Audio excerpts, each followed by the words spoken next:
always excited to get to come over to the main campus, and I'd like to thank Nutrition Services for their great support here today. And I see we have our wellness team back in the back, and I'd like to let you all know that Jason Campbell may stick around for a few minutes if there's anyone who has any questions for him about the wellness program.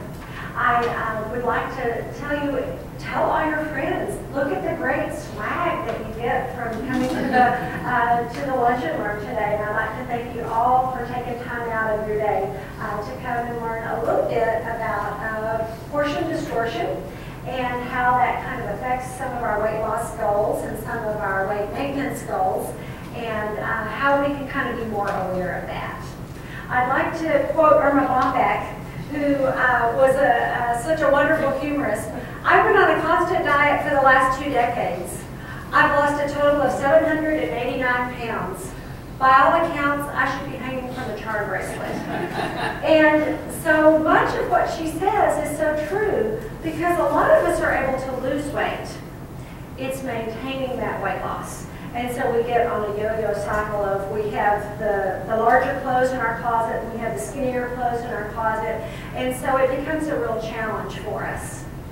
A little bit of history is, you look back in the 30s, and most home food was home prepared. There were very few restaurants that we frequented.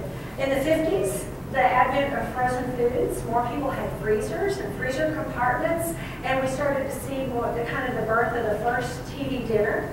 In the 70s, for those of you who have seen American Hustle, I haven't yet, but I hear there's a great scene about a microwave oven and how that revolutionized the way we cook in the 70s and forward.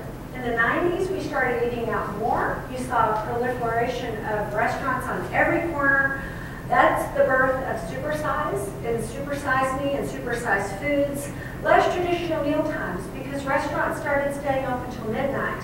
Started staying open until 1 a.m., started staying open all night. And so our eating patterns became much more jagged and much less traditional. So in the 2000s, we see our lifestyles really changed, our behaviors really changed, and we have a greater understanding of genetics and know that if we really, really starve ourselves, sometimes our body hangs on to every little calorie. So we don't want to go on such a starvation type of eating. A little bit of obesity trends. This is where I've always been jealous of the great state of Colorado, because when you look at the obesity trends, look at 1990. Blue and greens are better colors. The peach and the oranges are worse colors.